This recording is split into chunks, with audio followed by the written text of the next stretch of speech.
자, 금전거래를 할 때 알아야 할 법률 상식. 금전거래를 할 때 여러분들이 돈을 친구한테 빌려준다. 예컨대 1,000만 원을 빌려준다. 큰 돈이잖아요. 여러분들이 어떤 것을 고려를 해야 될지. 첫 번째는 차용증을 작성을 해야 됩니다. 간단하게 작성하면 돼요. 채권 채무자 인적사항, 그 다음에 채무 액수, 변제기일, 변제 방법, 이자는 있을 것인지 없을 것인지 그거를 그냥 한 페이지에 그냥 손으로 써서 사인하고 도장 찍거나 지장 찍어도 돼요. 근데 이 차용증이 없으면 어떤 문제가 발생하느냐.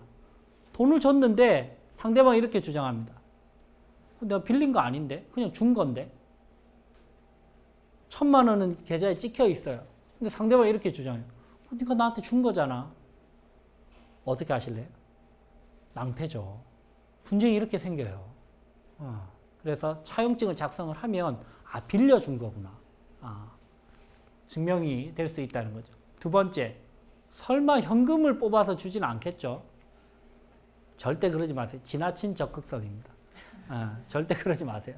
반드시 여러분들이 2만 원이든 3만 원이든 상대방에게 돈 거래를 하실 때는 반드시 계좌로 하시고요. 계좌로 보내실 때 그 입금 거래 내역을 반드시 남기십시오. 1,000만 원 빌려줌 아니면 무슨 용도를 남겨두시면 나중에 그게 아주 크게 도움이 될 때가 있습니다.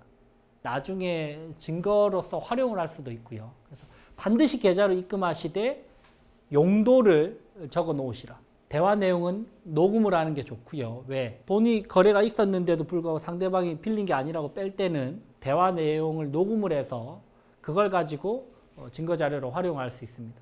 공증을 받으면 좋은데요. 공증과 관련된 부분을 한번 알아볼게요. 우리가 일반적으로 공증을 많이 활용을 하는데요. 공증은 공정증서의 약자입니다. 공정증서가 뭐냐? A와 B가 실제로 이제 공증사무실에 가서 공증을 받으면 그 공증사무실에서는 실제로 A와 B가 자기의 의사에 따라서 이런 계약을 체결했다는 것을 인정을 해주고요. 그 공정증서를 공증사무실에서 보관을 해놓습니다. 발뺌을 못해요. 그죠? 계약서가 없어져도 찾아가면 되고 실제로 계약을 체결 안 했다, 내가 한 게 아니다라는 것을 발뺌을 할 수도 없어요. 왜? 공증에서 전부 다 적혀있기 때문에. 그런 증거자료로서 유용하게 활용할 수 있고요. 두 번째는 공증을 받을 때 특별한 문구를 넣으면 아주 강력한 효력이 생기는데 바로 이런 문구입니다. 이 금액을 제때 지급하지 않을 경우 나는 강제 집행을 받더라도 아무런 이의를 제기하지 않겠다. 강제 집행을 인락하는 그런 조항을 넣으면 그거 자체로서 재판을 하지 않아도 강제 집행을 할 수 있는 근거가 마련됩니다. 그래서 만약에 실제로 6월 1일까지 돈을 갚기로 했는데 안 갚았다. 갚아라. 빨리 갚아라. 라고 이야기를 해서 재판을 하거나 해서 집행권한을 얻어서 집행을 할 수 있는데 이 공증만 해두면 그리고 이 문구만 넣어두면 다시 그 공증사무실에 가서 집행권한을 받아서 바로 집행을 할 수 있다는 거예요. 아주 강력한 효력입니다. 그래서 금액이 좀 크다. 요거는 좀 상대방이 안 갚을 수도 있겠다라고 생각이 되시면 공증을 받으시되 이 인락조항을 꼭 넣어두시기 바랍니다. 그리고 공증을 받으면요, 공증 받는 것 자체로서 심리적으로 강한 억제력을 가질 수 있습니다. 자, 돈을 못 받고 있을 때 1,000만 원 빌려줬다. 돈을 못 받고 있다. 어떻게 하시겠어요? 여러분들 돈 못 받는다. 신고 가능할까요? 경찰서에 신고하면 경찰서에서 뭐라 그럴까요? 그거는 형사사건이 아닌데 민사법원에 가세요. 이렇게 이야기해요. 이게 사기당한 거라면 경찰에 신고할 수 있는데 사기당한 게 아니고 단순하게 힘들어서 어려워서 돈을 못 주고 있다 이러면 이거는 고소건이 아니에요. 이거는 민사법원으로 가야 됩니다. 그래서 민사법원에서 돈을 못 받고 있으니 집행을 할 수 있게끔 해주세요.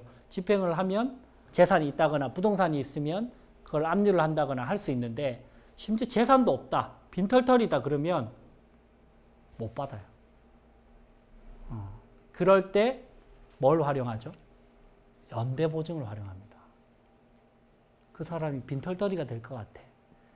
재산이 없을 것 같아. 그럴 경우에 재산이 있을 것 같은 사람을 연대보증 세우죠. 여러분들 연예인 중에 뭐 빚보증을 잘못 써가지고 뭐 수십억 날렸다 이런 이야기 들어보셨죠? 다 그런 케이스입니다. 본인 빚이 아니에요. 근데 가족들이 아니면 배우자가 돈을 빌리는데 이 배우자 그 가족이 별로 자력이 없어 보여요. 그러면 채권자가 혼자로는 내가 좀 불안하니까 이 큰 돈을 빌려줄 수는 없고 자력이 있는 사람, 재산이 있는 사람을 연대보증으로 세워야 되겠다. 그래야만 내가 돈을 빌려주겠다라고 이야기를 합니다. 그래서 그냥 사인하고 연대보증을 하겠다라고 사인만 하면 나중에 그 빚이 자기 빚이 돼요. 10억 원을 빌렸다. 이 사람, 빌린 사람은 돈을 못 갚는다. 그럼 본인이 갚아야 돼요. 여러분들, 그 어떤 상황보다도 가장 무시무시한 상황이 바로 연대보증을 하는 상황입니다. 여러분들이 살아가면서 누군가 연대보증 서줘라는 말을 하면 그 친구를 멀리 하십시오. 큰일 납니다.